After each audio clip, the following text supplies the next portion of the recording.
कहानी एक। अभिशप्त घर का रहस्य। संजय एक पुराना घर खरीदने के बाद अपने परिवार के साथ वहां रहने आया। घर सुनसान जगह पर था, जिसे लेकर गांव में कई तरह की कहानियां प्रचलित थीं। कहा जाता था कि घर में एक भूत का साया है, लेकिन संजय इन बातों पर विश्वास नहीं करता था।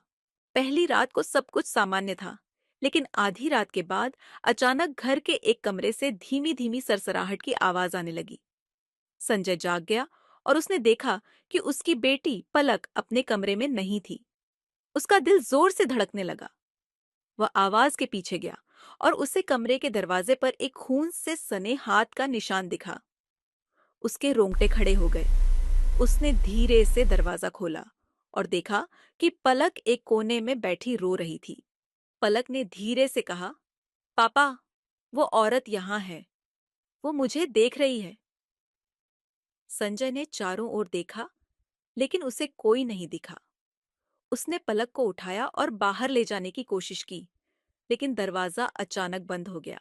संजय ने पूरा जोर लगाकर दरवाजा खोला और जैसे ही वे दोनों बाहर निकले, दरवाजे के पीछे से एक भयानक चीख सुनाई दी।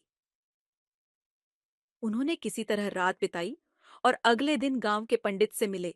बताया कि उस घर में एक औरत की आत्मा कैद है, जो अपने बच्चे को खो चुकी थी। जब संजय ने पंडित से पूछा, इससे छुटकारा कैसे मिलेगा, तो पंडित ने कहा, तुम्हें उस आत्मा की मदद करनी होगी। संजय और पंडित ने एक विशेष पूजा का आयोजन किया और पूजा के दौरान पलक ने अचानक कहा, वो कह रही है कि उसका बच्चा घर के आंगन में दफन है। उन्होंने वहां खुदाई की और सचमुच एक बच्चे के अवशेष मिले। पंडित ने उन अवशेषों को सही से अंतिम संस्कार किया और तभी घर में शांति छा गई।